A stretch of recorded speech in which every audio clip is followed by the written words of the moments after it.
പ്രവാചകൻ സക്കറിയ നബി അലൈഹിസ്സലാമിൻ്റെ കഥയിൽ പ്രവാചകൻ മറിയം റളിയല്ലാഹു അൻഹയുടെ രക്ഷകരായി മാറുന്നത് നാം കണ്ടു. പ്രവാചകൻ ഇമ്രാൻ അലൈഹിസ്സലാമിൻ്റെ മകളായിരുന്നു മറിയം റളിയല്ലാഹു അൻഹ. സക്കറിയ നബി അലൈഹിസ്സലാം ഈ കൊച്ചുകുട്ടിയുടെ സംരക്ഷണം ഏൽക്കുകയും അവൾക്കുവേണ്ടി പ്രത്യേകം മുറി നിർമ്മിച്ചു കൊടുക്കുകയും ചെയ്തു. മറിയം റളിയല്ലാഹു അൻഹ വളർന്നപ്പോൾ കൂടുതൽ സമയവും അള്ളാഹുവിനോടുള്ള ആരാധനയ്ക്കായി ചിലവഴിച്ചു. മറിയം റളിയല്ലാഹു അൻഹായുടെ ആവശ്യങ്ങൾ അറിയുന്നതിനു വേണ്ടി പ്രവാചകൻ എല്ലാ ദിവസവും അവരെ സന്ദർശിച്ചിരുന്നു. ഇത് വർഷങ്ങളോളം തുടർന്നു. പ്രവാചകൻ അവരെ പഠിപ്പിക്കുകയും വഴികാട്ടിയാവുകയും ചെയ്തിരുന്നു. മറിയം റളിയല്ലാഹു അൻഹ മുതിർന്നപ്പോൾ അള്ളാഹുവിൻ്റെ കടുത്ത ആരാധകയായി മാറി രാവും പകലും അള്ളാഹുവിനെ സ്തുതിച്ചുകൊണ്ടിരുന്നു. ഒരു ദിവസം പതിവ് പോലെ തൻ്റെ മുറിയിൽ മറിയം റളിയല്ലാഹു അൻഹ പ്രാർത്ഥിക്കുകയായിരുന്നു. അപ്പോൾ ഒരു മലക്ക് പുരുഷന്റെ രൂപത്തിൽ അവരുടെ മുൻപിൽ പ്രത്യക്ഷനായി. മറിയം റളിയല്ലാഹു അൻഹ ഭയന്നുപോയി. അയാൾ അവരെ ഉപദ്രവിക്കാൻ വന്നതാണെന്ന് കരുതി അവർ ഉച്ചത്തിൽ പറഞ്ഞു, നിങ്ങളിൽ നിന്ന് ഞാൻ അള്ളാഹുവിനോട് അഭയം തേടുന്നു. നിങ്ങൾ അള്ളാഹുവിനെ ഭയക്കുക. അപ്പോൾ മലക്ക് പറഞ്ഞു, ഞാൻ നിങ്ങളുടെ നാഥനിൽ നിന്നുള്ള ഒരു ദൂതനാണ്. നിങ്ങൾക്ക് ധർമ്മിഷ്ഠനായ ഒരു കുഞ്ഞിനെ നൽകാൻ അയക്കപ്പെട്ടവനാണ്. അവൻ പാപങ്ങളിൽ നിന്നും വിശുദ്ധനായിരിക്കും. ഇപ്പോൾ അവർ ശാന്തമായിരുന്നു. എന്നിട്ട് മലക്കിനോട് ചോദിച്ചു, എന്നെ ഒരു പുരുഷൻ തൊടുക പോലും ചെയ്യാതെ എനിക്കെങ്ങനെ ഒരു മകനുണ്ടാവും? അത് അള്ളാഹുവിന് വളരെ എളുപ്പമാണ്. അള്ളാഹു ജനങ്ങൾക്ക് വേണ്ടി ഒരു ദൃഷ്ടാന്തമായിരിക്കാൻ വേണ്ടിയാണ് അവനെ സൃഷ്ടിക്കുന്നത്. അള്ളാഹുവിൻ്റെ ശക്തിയുടെ മേലുള്ള ഒരു അടയാളവും. മലക്ക് സന്ദർശിച്ചപ്പോൾ മുതൽ അവർക്ക് മാനസിക സമ്മർദ്ദമുണ്ടായി. ദിവസങ്ങൾ കടന്നുപോകുന്തോറും അത് വർദ്ധിച്ചു വന്നു. ഒരു ഭർത്താവില്ലാതെ അവർക്ക് എങ്ങനെ ഒരു കുഞ്ഞിനെ പ്രസവിക്കാനാവും? കുറച്ചു മാസങ്ങൾക്ക് ശേഷം മാനസിക സമ്മർദ്ദം അധികകാലം താങ്ങാൻ അവർക്ക് കഴിഞ്ഞില്ല. ഗർഭപാത്രത്തിൻ്റെ ഭാരവും താങ്ങി എങ്ങോട്ടെന്നറിയാതെ അവർ നഗരം വിട്ടു യാത്രയായി. അവർ അധിക ദൂരം പോയില്ലായിരുന്നു. പെട്ടെന്നാണ് അവർക്ക് പ്രസവവേദന അനുഭവപ്പെട്ടത്.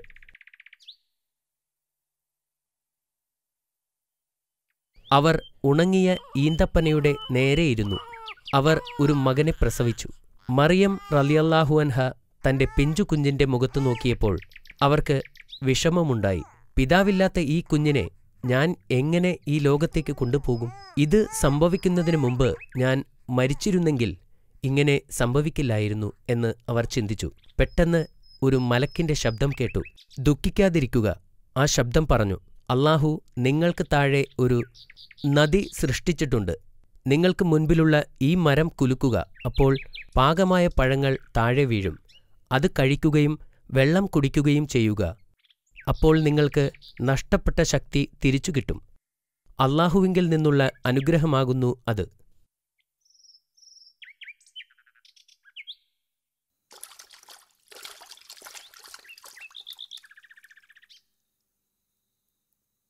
അവർ പുഴയിൽ നിന്നുള്ള വെള്ളം കുടിക്കുകയും പഴുത്ത ഈന്തപ്പഴങ്ങൾ കഴിക്കുകയും ചെയ്തു.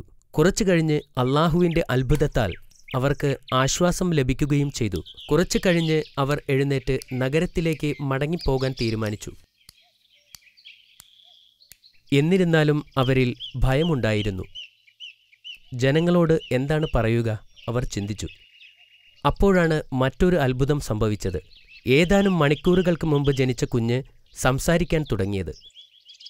കുട്ടി പറഞ്ഞു, നിങ്ങൾ ആരെയെങ്കിലും കണ്ടുമുട്ടിയാൽ അള്ളാഹുവിനു വേണ്ടി വ്രതമെടുത്തിരിക്കുകയാണെന്നും അതുകൊണ്ട് സംസാരിക്കാൻ കഴിയില്ലെന്നും അവരോട് പറയുക. ഈ അത്ഭുതം കണ്ട് മറിയം റളിയല്ലാഹു അൻഹാവിന് ആശ്വാസം തോന്നി. അവർ നഗരത്തിലേക്ക് നടന്നു.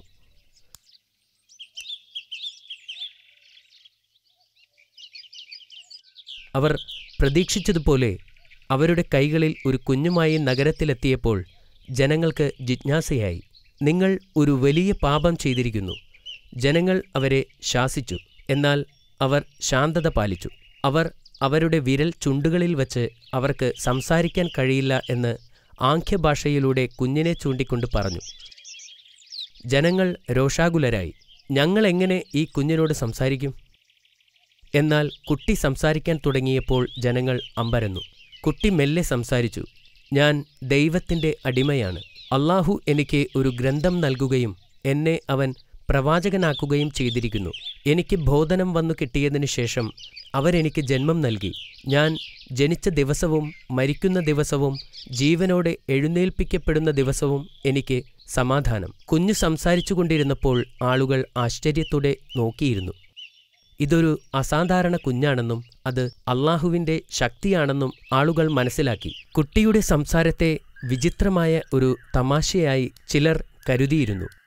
മറിയം റളിയല്ലാഹു അൻഹയ്ക്ക് ഇപ്പോൾ പ്രയാസങ്ങളില്ലാതെ നഗരത്തിൽ താമസിക്കുവാൻ കഴിഞ്ഞിരുന്നു. മറിയം റളിയല്ലാഹു അൻഹാവിൻ്റെ കഥ കേട്ടപ്പോൾ യൂസഫ് നബി വലിയ അത്ഭുതത്തോടുകൂടി ഇങ്ങനെ പറഞ്ഞു: ഒരു വിത്തില്ലാതെ ഒരു വൃക്ഷം വളരുമോ? അദ്ദേഹം അവരോട് ചോദിച്ചു. അതെ, അവർ മറുപടി നൽകി. ആദ്യ തവണ അള്ളാഹു സൃഷ്ടിച്ചതിനൊന്നും വിത്തില്ലായിരുന്നു. പിന്നെ അദ്ദേഹം വീണ്ടും ചോദിച്ചു, ഒരു പങ്കാളിയില്ലാതെ ഒരു കുട്ടിയെ പ്രസവിക്കാൻ സാധിക്കുമോ? അതെ. മറിയം റളിയല്ലാഹു അൻഹ മറുപടി പറഞ്ഞു. അള്ളാഹു ആദം നബിയെ സൃഷ്ടിച്ചപ്പോൾ സ്ത്രീയോ പുരുഷനോ ഇല്ലായിരുന്നു. ഈസാ നബി വളരുന്നതനുസരിച്ച് അദ്ദേഹത്തിൻ്റെ പ്രവചനശക്തിയും വളർന്നു. അത്താഴത്തിന് അദ്ദേഹത്തിൻ്റെ കൂട്ടുകാർ എന്തു ഭക്ഷണമാണ് കഴിക്കാൻ പോകുന്നതെന്നും അവർ ഒളിച്ചുവച്ചിരിക്കുന്ന സാധനങ്ങൾ എവിടെയാണെന്നും അദ്ദേഹത്തിന് പറയാൻ കഴിയുമായിരുന്നു. അദ്ദേഹത്തിന് 12 വയസ്സുള്ളപ്പോൾ അദ്ദേഹം തൻ്റെ മാതാവിനോടൊപ്പം ജെറുസലേമിലേക്ക് പോയി. അവർ പ്രാർത്ഥനാലയത്തിലെത്തിയപ്പോൾ മറിയം റളിയല്ലാഹു അൻഹാവിൻ്റെ കയ്യിൽ നിന്നും വിട്ട് ഈസാ നബി അവിടെ ചുറ്റിത്തിരിഞ്ഞു. അദ്ദേഹം അലഞ്ഞു തിരിഞ്ഞ് ഒരു മുറിയിലെത്തിയപ്പോൾ അവിടെ കുറേ ആളുകൾ ഒരു പുരോഹിതൻ്റെ പ്രഭാഷണം കേൾക്കുകയായിരുന്നു. അവിടെ ഇരിക്കുന്നവരെല്ലാം മുതിർന്നവരായിരുന്നെങ്കിലും പ്രവാചകന് അവരോടൊപ്പം ഇരിക്കാൻ ഭയം തോന്നിയില്ല. കുറച്ചുനേരം അവരുടെ പ്രഭാഷണം ശ്രദ്ധിച്ച ശേഷം അദ്ദേഹം എഴുന്നേറ്റ് നിന്ന് ചോദ്യങ്ങൾ ചോദിക്കാൻ തുടങ്ങി. പഠിപ്പിച്ചുകൊണ്ടിരുന്ന പുരോഹിതന്മാരെ അദ്ദേഹത്തിൻ്റെ ചോദ്യങ്ങൾ അസ്വസ്ഥരാക്കി. കാരണം അവർക്ക് അതിനുത്തരം നൽകാൻ കഴിയില്ലായിരുന്നു. പുരോഹിതന്മാർ അദ്ദേഹത്തെ നിശബ്ദനാക്കാൻ ശ്രമിച്ചു. പക്ഷേ നബി അവരെ അവഗണിച്ചു. അദ്ദേഹം ചോദ്യങ്ങൾ തുടരുകയും അദ്ദേഹത്തിൻ്റെ അഭിപ്രായം പ്രകടിപ്പിക്കുകയും ചെയ്തു. ഈ വാദപ്രതിവാദത്തിൽ മുഴുകിയതുകൊണ്ട് അദ്ദേഹം തൻ്റെ മാതാവിൻ്റെ കാര്യം മറന്നുപോയി. ഇതിനിടയിൽ മറിയം റളിയല്ലാഹു അൻഹ വീട്ടിലേക്ക് പോയി. അവരുടെ മകൻ അവരുടെ ബന്ധുക്കളുമായോ സുഹൃത്തുക്കളുമായോ വീട്ടിലേക്ക് പോയിട്ടുണ്ടാകുമെന്ന് അവർ കരുതി. എന്നാൽ വീട്ടിലെത്തിയപ്പോൾ മകൻ തിരിച്ചെത്തിയിട്ടില്ലെന്ന് അവർക്ക് മനസ്സിലായി. അവർ അദ്ദേഹത്തെ കണ്ടെത്തുവാൻ പട്ടണത്തിലേക്ക് ഓടി. അവർ മണിക്കൂറുകളോളം അദ്ദേഹത്തെ തിരഞ്ഞു. ഒടുവിൽ പുരോഹിതന്മാർക്കിടയിൽ ആശയവിനിമയം നടത്തുകയും അവരുമായി ചർച്ച ചെയ്യുകയും ചെയ്യുന്ന മകനെ അവർ കണ്ടു. മറിയം റളിയല്ലാഹു അൻഹയ്ക്ക് അദ്ദേഹത്തോട് വലിയ ദേഷ്യം തോന്നി. കാരണം അവർ കുറെ വിഷമിച്ചിരുന്നു. എന്നാൽ പ്രവാചകൻ ശാന്തനായി പറഞ്ഞു, പുരോഹിതന്മാരോടൊപ്പം വാദപ്രതിവാദം നടത്തുമ്പോൾ സമയം ഒരുപാട് പോയത് ഞാൻ അറിഞ്ഞില്ല. ഈസാ നബി അലൈഹിസ്സലാം തൗറാത്ത് വളരെ ആവേശത്തോടെ വായിക്കുകയാണ്. അദ്ദേഹത്തിന് അള്ളാഹുവിനോട് കടുത്ത ആരാധനയാണ്. അദ്ദേഹം തൗറാത്തിന്റെ നിയമങ്ങൾ പിൻപറ്റിയാണ് ജീവിക്കുന്നത്. സബത്തിന്റെ ദിവസം അദ്ദേഹം പ്രാർത്ഥനാലയത്തിലേക്ക് പോവുകയായിരുന്നു. പ്രവാചകൻ മൂസ അലൈഹിസ്സലാം ശനിയാഴ്ച ദിവസങ്ങളിൽ പള്ളിയിൽ വന്ന് അള്ളാഹുവിനെ ആരാധിക്കുവാൻ നിർദ്ദേശിച്ചിരുന്നു. എന്നിരുന്നാലും സബത്തിന്റെ ദിവസം പള്ളിയിൽ പോകാൻ ജനങ്ങൾ കുറേ നാളായി ആരും തന്നെ വരില്ലായിരുന്നു. പുരോഹിതന്മാർ 100 കണക്കിന് കാര്യങ്ങൾ നിയമവിരുദ്ധമായി ആവശ്യപ്പെട്ടിരുന്നതുകൊണ്ടാണ് ഇത്.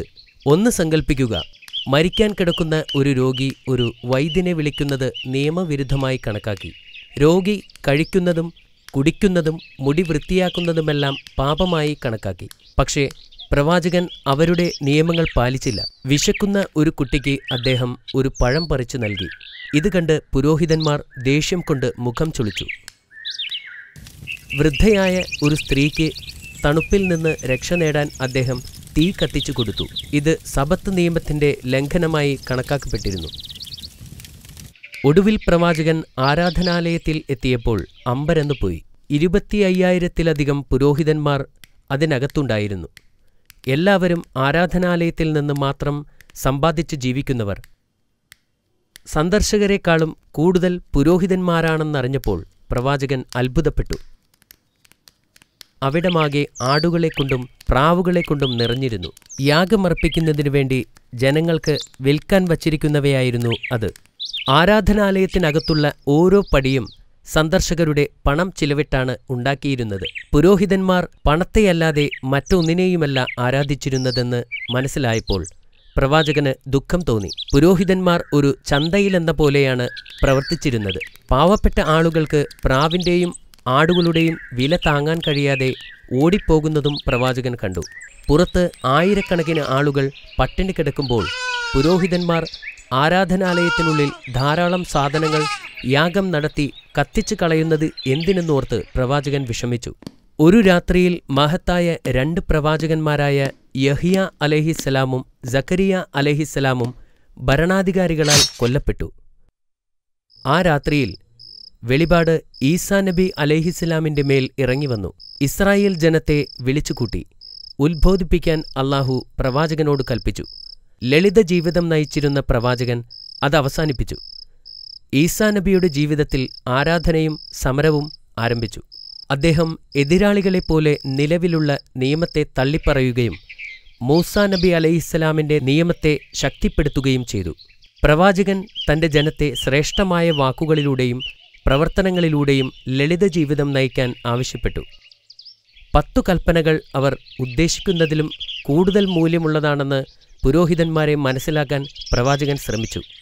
ഉദാഹരണമായി 5ാമത്തെ കൽപ്പനയിൽ ശാരീരിക കൊലപാതകം നടത്തുക മാത്രമല്ല, എല്ലാ തരത്തിലുള്ള ശാരീരികമോ മാനസികമോ ആത്മീയമോ ആയ എല്ലാ കൊലപാതകങ്ങളും നിരോധിച്ചിരിക്കുന്നു. അദ്ദേഹത്തിന്റെ ഉപദേശങ്ങൾ പുരോഹിതന്മാരെ ശല്യപ്പെടുത്തിയിരുന്നു. പ്രവാചകന്റെ ഓരോ വാക്കും അവരുടെ ഇപ്പോഴത്തെ അവസ്ഥയ്ക്ക് ഭീഷണിയായിരുന്നു. അവരുടെ ഓരോ ദുഷ്പ്രവൃത്തിയും വെളിപ്പെട്ടുകൊണ്ടിരുന്നു. പുരോഹിതന്മാർ പ്രവാചകനെതിരെ പൊരുതാൻ തുടങ്ങി. ഒരിക്കൽ അവർ വ്യഭിചാരാരോപണം നടത്തിയ ഒരു സ്ത്രീയെ തടവിലാക്കി. അപ്പോൾ അവർ ഈസാ നബിയെ വിളിച്ചു അദ്ദേഹത്തിന്റെ അഭിപ്രായം ചോദിച്ചു. സത്യത്തിൽ ജനങ്ങളുടെ മുന്നിൽ അദ്ദേഹത്തെ തരം താഴ്ത്താൻ വേണ്ടിയായിരുന്നു അത്. മൂസാ നബിയുടെ നിയമമനുസരിച്ച് വ്യഭിചാരക്കുറ്റം ചുമത്തിയ ഒരാളെ കല്ലെറിഞ്ഞ് കൊല്ലണമെന്നായിരുന്നു നിയമം. ഈ സ്ത്രീയെ കൊല്ലുന്നത് പ്രവാചകൻ എതിർക്കുമെന്ന് പുരോഹിതന്മാർക്കറിയാമായിരുന്നു. അതിലൂടെ പ്രവാചകൻ മൂസാ നബിയുടെ ന്യായപ്രമാണത്തിനെതിരെ സംസാരിക്കുമെന്ന് അവർ കരുതി. അവർ ഈസാ നബിയുടെ മുൻപിൽ ആ സ്ത്രീയെ കൊണ്ടുവന്നു. വ്യഭിചാരിണിയെ കല്ലെറിയാൻ നിയമം നിർദ്ദേശിക്കുന്നില്ലേ എന്ന് ചോദിച്ചു. അതെ, പ്രവാചകൻ പറഞ്ഞു. അദ്ദേഹം പുരോഹിതന്മാരെയും ജനത്തെയും നോക്കി. അന്നത്തിനു വേണ്ടി തെറ്റ് ചെയ്ത ഈ സ്ത്രീയേക്കാൾ വലിയ പാപികളാണ് അവരെന്ന് പ്രവാചകൻ അറിയാമായിരുന്നു. പുരോഹിതന്മാർക്കെതിരെ പറഞ്ഞാൽ അദ്ദേഹം മൂസാ നബിയുടെ നിയമം തെറ്റിച്ചതായി അവർ കരുതും. ഇത് പുരോഹിതന്മാരുടെ ആസൂത്രണമാണെന്ന് അദ്ദേഹത്തിന് മനസ്സിലായിരുന്നു. അപ്പോൾ അദ്ദേഹം ജനങ്ങളുടെ നേരെ പുഞ്ചിരിയോടെ നോക്കി ഉച്ചത്തിൽ പറഞ്ഞു, നിങ്ങളിൽ പാപം ചെയ്യാത്തവർ അവളെ കല്ലെറിയട്ടെ. ഇത് കേട്ടപ്പോൾ പുരോഹിതന്മാർ അത്ഭുതപ്പെട്ടു.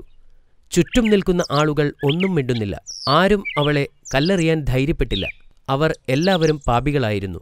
ആർക്കും യോഗ്യതയില്ലായിരുന്നു. കാരണം ഒരു മനുഷ്യനും ഒരു പാപിയെ വധിക്കാനാവില്ല. പരമകാരുണ്യവാനായ അള്ളാഹുവിന് മാത്രമാണ് അതിന് അധികാരം. ആ ദിവസം വ്യഭിചാരക്കുറ്റത്തിൽ പ്രവാചകൻ ഒരു പുതിയ നിയമം കൊണ്ടുവന്നു. പ്രവാചകൻ അവിടെ നിന്ന് ഇറങ്ങിയപ്പോൾ ആ സ്ത്രീ അദ്ദേഹത്തെ പിന്തുടർന്നു.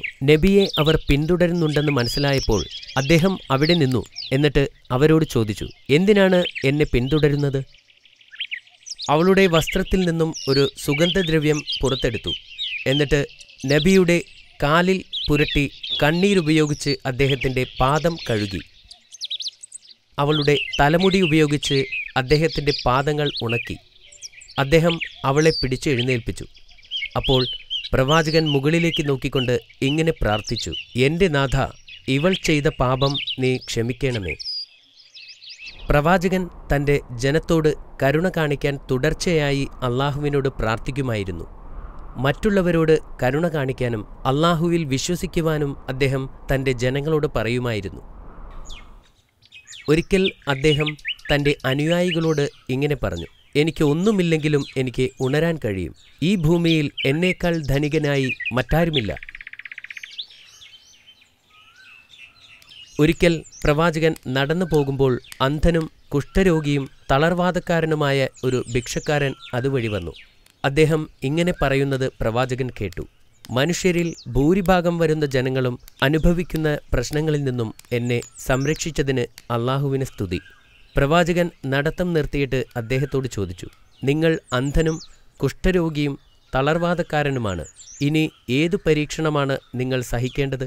എന്നാൽ ഭിക്ഷക്കാരൻ പറഞ്ഞു, ഒരു പരീക്ഷണത്തിൽ നിന്നും അള്ളാഹു എന്നെ രക്ഷിച്ചു, ഏറ്റവും വലിയ പരീക്ഷണത്തിൽ നിന്നും. അത് അവിശ്വാസമാണ്. ആ പാവപ്പെട്ട വൃദ്ധൻ പറയുന്നത് കേട്ട് പ്രവാചകന് സന്തോഷമായി. അദ്ദേഹം മുന്നോട്ട് നീങ്ങി ആ വൃദ്ധന്റെ തോളിൽ കൈവച്ചു.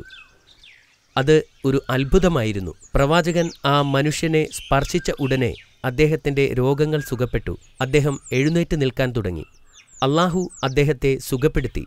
അദ്ദേഹത്തിന്റെ മുഖം ഇപ്പോൾ സൗന്ദര്യം കൊണ്ട് തിളങ്ങി. ആ വൃദ്ധൻ പ്രവാചകന്റെ കൂടെ കൂടാൻ അനുവാദം ചോദിച്ചു. പ്രവാചകൻ സമ്മതിച്ചു. അങ്ങനെ അയാൾ പ്രവാചകന്റെ അനുയായിയായി തീരുകയും അള്ളാഹുവിനെ ആരാധിക്കുകയും ചെയ്തു. അള്ളാഹുവിങ്കിൽ നിന്ന് വെളിപാടുണ്ടാകുന്നതുവരെ ഈസാ നബി അലൈഹിസ്സലാം തൗറാത്ത് ഗ്രന്ഥമാണ് പിന്തുടർന്നിരുന്നത്. അള്ളാഹു അദ്ദേഹത്തിന് പുതിയൊരു ഗ്രന്ഥം നൽകി, ഇൻജീൽ. പ്രവാചകൻ തനിക്ക് അള്ളാഹു നൽകിയ പുതിയ പുസ്തകം വായിച്ചു. പ്രവാചകൻ അള്ളാഹുവിൽ നിന്ന് ഒരു പുതിയ ഗ്രന്ഥം ലഭിച്ചതായി പ്രഖ്യാപിച്ചപ്പോൾ അതുവരെ തൗറാത്തിനെ പിന്തുടർന്നവർക്ക് ഇത് ഇഷ്ടപ്പെട്ടില്ല. മറ്റ് എല്ലാ പ്രവാചകന്മാരെയും പോലെ ഈസാ നബിയും നിരവധി അത്ഭുതങ്ങൾ പ്രവർത്തിച്ചു. എല്ലാ പ്രവാചകന്മാരെയും അവരുടെ പ്രവാചകത്വത്തിന് തെളിവ് നൽകാൻ അള്ളാഹു പല അത്ഭുത പ്രവൃത്തികളെയും അയച്ചിരുന്നു. ഇതിന് ആളുകൾ അവരെപ്പറ്റി അറിയുകയും അവരുടെ പ്രവാചകത്വത്തിൽ വിശ്വസിക്കുകയും ചെയ്തിരുന്നു. പ്രവാചകൻ ഈസാ നബി അലൈഹിസ്സലാം ചെയ്ത അത്ഭുതങ്ങളിൽ പലതും രോഗം ഭേദമാക്കുകയായിരുന്നു. ഈ കാലഘട്ടത്തിലെ ആളുകൾക്ക് വൈദ്യശാസ്ത്ര രംഗത്ത് ഏറെ അറിവുണ്ടായിരുന്നു. പ്രവാചകൻ ചികിത്സിക്കാൻ കഴിയാത്ത രോഗികളെ സുഖപ്പെടുത്തിയപ്പോൾ അത് ശക്തമായ ഒരു സന്ദേശമായിരുന്നു. അന്ധനായി പിറന്ന ഒരാളുടെ മുഖത്ത് പ്രവാചകൻ തൊട്ടപ്പോൾ അദ്ദേഹത്തിന് കാഴ്ച കിട്ടി. അദ്ദേഹം ജീവിതത്തിലാദ്യമായി എല്ലാം കാണാൻ തുടങ്ങി.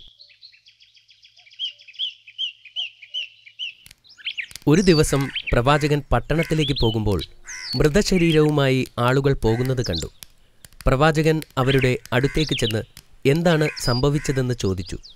ഈ മനുഷ്യൻ മരിച്ചു, ഞങ്ങൾ ഇദ്ദേഹത്തെ കല്ലറയിലേക്ക് കൊണ്ടുപോകുന്നു എന്ന് അവരിൽ ഒരാൾ മറുപടി പറഞ്ഞു.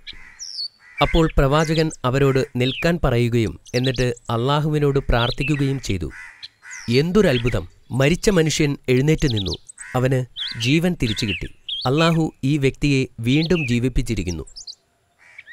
ഒരിക്കൽ പ്രവാചകൻ തന്റെ അനുയായികളോട് 30 ദിവസം ഉപവാസം അനുഷ്ഠിക്കാൻ ആവശ്യപ്പെട്ടു. അവർ സമ്മതിക്കുകയും അവർ ഉപവാസം ആരംഭിക്കുകയും ചെയ്തു. 30 ദിനരാത്രങ്ങൾ ഉപവസിച്ചതിനു ശേഷം ശിഷ്യന്മാർ അദ്ദേഹത്തോടൊപ്പം മരുഭൂമിയിൽ പോയി. പ്രവാചകൻ പോകുന്നിടത്ത് ആയിരക്കണക്കിന് ആളുകൾ അനുഗമിക്കുന്നത് സാധാരണമായിരുന്നു. അനുയായികളിൽ പലരും രോഗബാധിതരായിരുന്നു. പ്രവാചകൻ അവരെ സുഖപ്പെടുത്തുമെന്ന് അവർ വിശ്വസിച്ചു. ഒരു സംഘം ആളുകൾ പ്രവാചകന്റെ പഠിപ്പിക്കലിന് എതിരായിരുന്നു. പ്രവാചകൻ എവിടെ പോയാലും അവരും കൂടെ പോകും. അവർ കൂടെ പോയിരുന്നത് അദ്ദേഹത്തെ പരിഹസിക്കാനും അവസരം കിട്ടുമ്പോഴെല്ലാം അദ്ദേഹത്തെ നിന്ദിക്കാനുമായിരുന്നു. 30 ദിവസത്തെ ഉപവാസത്തിനു ശേഷം സത്യനിഷേധികൾ പ്രവാചകനോട് ചോദിച്ചു, ആകാശത്ത് നിന്ന് ഭക്ഷണം ലഭിക്കുമായിരുന്നെങ്കിൽ അവരുടെ ഉപവാസം അള്ളാഹു സ്വീകരിച്ചു എന്ന് ഉറപ്പാക്കാമായിരുന്നു. അവർ ഉപവാസം അവസാനിപ്പിക്കുന്ന ആ ദിവസം എന്തെങ്കിലും ഒരു പ്രത്യേക ഭക്ഷണം കഴിക്കാൻ അവർ ആഗ്രഹിച്ചു. അവർക്ക് വേണ്ടത്ര പരിചരണം ആവശ്യമാണെന്നും അവർ പറഞ്ഞു. അവിടെ ആയിരക്കണക്കിന് ആളുകളുണ്ടായിരുന്നു. അവിശ്വാസികൾക്കറിയാമായിരുന്നു അവർ ആവശ്യപ്പെട്ട കാര്യങ്ങൾ പ്രവാചകന് ഒരിക്കലും സാധിക്കാൻ കഴിയില്ലെന്ന്. പ്രവാചകൻ അവരുടെ ആവശ്യങ്ങൾ അംഗീകരിച്ചു. എന്നിട്ട് അല്പം അകലെ മാറിയിരുന്നു അള്ളാഹുവിനോട് പ്രാർത്ഥിച്ചു. എന്തൊരത്ഭുതം! പ്രവാചകന്റെ പ്രാർത്ഥന അള്ളാഹു സ്വീകരിച്ചു. ആകാശത്ത് നിന്ന് ധാരാളം ഭക്ഷണം വന്നു. താഴെ ഒരു മേഘവും മുകളിൽ മറ്റൊരു മേഘവും. മലക്കുകൾ ചുറ്റും നിന്നുകൊണ്ട് ഭക്ഷണം താഴോട്ട് കൊണ്ടുവന്നു. സാവധാനത്തിൽ അത് താഴേക്കെത്തി. ആ സമയത്ത് പ്രവാചകൻ തന്റെ പ്രാർത്ഥനയിൽ മുഴുകിയിരിക്കുകയായിരുന്നു. ആഹാരം പ്രവാചകന്റെ തൊട്ടടുത്തു വന്നു നിന്നു. ഒരു വെളുത്ത തുണികൊണ്ട് അത് മൂടിയിരുന്നു. അല്ലാഹുവിന്റെ നാമത്തിൽ ഏറ്റവും നല്ല സംരക്ഷകൻ എന്ന് പറഞ്ഞുകൊണ്ട് പ്രവാചകൻ മെല്ലെ ആ തുണി എടുത്തു മാറ്റി. മൂടിയിരുന്ന ആ തുണി മാറ്റിയപ്പോൾ ചുറ്റും കൂടുനിന്ന ആളുകൾ അത്ഭുതത്തോടെ അതിലേക്ക് നോക്കി. 7 വലിയ മീനും 7 അപ്പവും വിനാഗിരിയും ഉപ്പും തേനും മറ്റ് പല പഴങ്ങളും ഉണ്ടായിരുന്നു. അതിന് കൊതിപ്പിക്കുന്ന ഒരു സുഗന്ധമുണ്ടായിരുന്നു. അവർ ഇതിനു മുമ്പ് ഇതുപോലെ ഒരു സുഗന്ധം അനുഭവിച്ചിട്ടില്ലായിരുന്നു. ഈസാ നബി അവിശ്വാസികളോട് അതിൽ നിന്നും കഴിക്കാൻ പറഞ്ഞു. താങ്കൾ അതിൽ നിന്നും എടുത്ത് കഴിക്കുന്നത് കണ്ടതിനു ശേഷം മാത്രമേ ഞങ്ങൾ കഴിക്കുകയുള്ളൂ എന്ന് അവർ പ്രവാചകനോട് പറഞ്ഞു. ഇത് ആവശ്യപ്പെട്ടത് നിങ്ങളാണ്, അതുകൊണ്ട് ആദ്യം നിങ്ങൾ കഴിക്കണം, പ്രവാചകൻ അവരോട് ആവശ്യപ്പെട്ടു. പക്ഷേ സത്യനിഷേധികൾ അത് നിരസിച്ചു. അപ്പോൾ പ്രവാചകൻ ദരിദ്രരും രോഗികളും അന്ധരും അംഗവൈകല്യവുമുള്ളവരായ ആളുകളോട് അതിൽ നിന്നും കഴിക്കാൻ ആവശ്യപ്പെട്ടു. അവർ 1000-ഓളം ആളുകളുണ്ടായിരുന്നു. അവരെല്ലാവരും അത് കഴിച്ചു. അപ്പോൾ മറ്റൊരു അത്ഭുതം സംഭവിച്ചു. അതിൽ നിന്ന് ഭക്ഷണം കഴിച്ച എല്ലാ രോഗികളെയും സുഖപ്പെടുത്തി. വികലാംഗരെയും അന്ധന്മാരെയും മറ്റുള്ളവരെയും സംബന്ധിച്ചിടത്തോളം അത് ഒരു അത്ഭുതം തന്നെയായിരുന്നു. സത്യനിഷേധികളെ ആദ്യം ക്ഷണിച്ചിട്ടും അവർ അത് കഴിക്കാൻ വിസമ്മതിച്ചതിൽ അവർ ഇപ്പോൾ ദുഃഖിതരായിരുന്നു. ഈ വാർത്ത അതിവേഗം പരന്നു. ആ വാർത്ത നഗരത്തിലുമെത്തി. ആയിരക്കണക്കിന് ആളുകൾ ഈ ദിവ്യസദ്യയ്ക്ക് സാക്ഷ്യം വഹിക്കാൻ അങ്ങോട്ട് യാത്രയായി. വിരുന്നിൽ പങ്കെടുക്കാൻ ആഗ്രഹിക്കുന്നവരുടെ എണ്ണം ഇപ്പോൾ വളരെ കൂടുതലായിരുന്നു. പ്രവാചകൻ എല്ലാവരോടും ഭക്ഷണം കഴിക്കാൻ പറഞ്ഞു. ദിവസങ്ങൾ കഴിഞ്ഞു. ആദ്യം മുതൽ അവസാനം വരെയുള്ള ഓരോ വ്യക്തിയും വയറു നിറയെ ഭക്ഷണം കഴിച്ചു. ഓരോ ദിവസവും 7000-ഓളം ആളുകൾ ഭക്ഷിച്ചതായി പറയപ്പെടുന്നു. 40 ദിവസത്തിനു ശേഷം ദരിദ്രർക്ക് മാത്രം ഭക്ഷണം നൽകിയാൽ മതിയെന്നും ധനികർക്ക് നൽകേണ്ടതില്ലെന്നും അല്ലാഹു പ്രവാചകനോട് ആവശ്യപ്പെട്ടു. പ്രവാചകൻ ജനങ്ങളോട് സത്യസന്ധരായിരിക്കണമെന്ന് മുന്നറിയിപ്പ് നൽകുകയും ധനികരായ ആളുകൾ വിരുന്നുകളിൽ നിന്ന് അകന്നു നിൽക്കണമെന്നും ആവശ്യപ്പെടുകയും ചെയ്തു.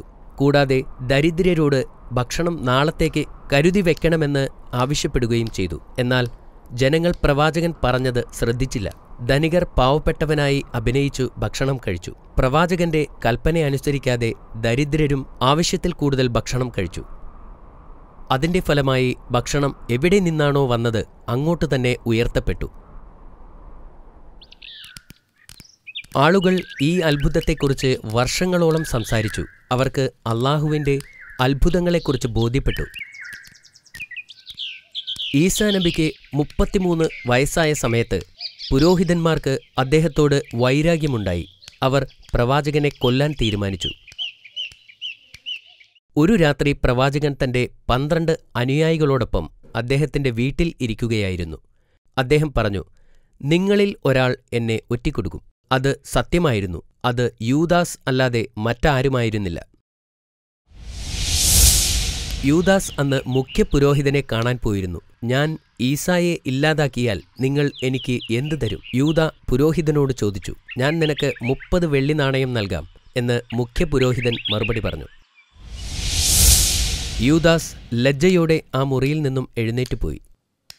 അപ്പോൾ പ്രവാചകൻ തന്റെ കൂട്ടാളികളോട് അദ്ദേഹത്തിന് പകരം നിൽക്കാൻ നിങ്ങളിൽ ഒരാളെങ്കിലും തയ്യാറുണ്ടോ എന്ന് ചോദിച്ചു. നിങ്ങളിൽ ആരും അതിന് തയ്യാറല്ലേ? പ്രവാചകൻ ചോദിച്ചു. അങ്ങനെ ചെയ്താൽ നിങ്ങൾ സ്വർഗത്തിലും എന്റെ കൂട്ടാളികളായിരിക്കും. ഒരു യുവാവ് എഴുന്നേൽക്കുകയും ഉടൻ സമ്മതിക്കുകയും ചെയ്തു. പടയാളികൾ പ്രവാചകനെ തടവിലാക്കാൻ വന്നപ്പോൾ അദ്ദേഹത്തിന് പകരം ആ യുവാവിനെ പിടിച്ചുകൊണ്ടു പോവുകയും അയാളെ കുരിശിലേറ്റുകയും ചെയ്തു. ആ യുവാവിനെ കുരിശിലേറ്റുന്നതിനു മുമ്പായി പ്രവാചകൻ ഈസാ നബി അലൈഹിസ്സലാം അദ്ദേഹത്തിന്റെ വീടിന്റെ ജനലിലൂടെ ആകാശത്തേക്ക് ഉയർന്നു. ഈസാ നബി അലൈഹിസ്സലാം സ്വർഗത്തിൽ ഇപ്പോഴും ജീവിച്ചിരിക്കുന്നു. അന്ത്യനാളിൽ അദ്ദേഹം ഇറങ്ങിവരും.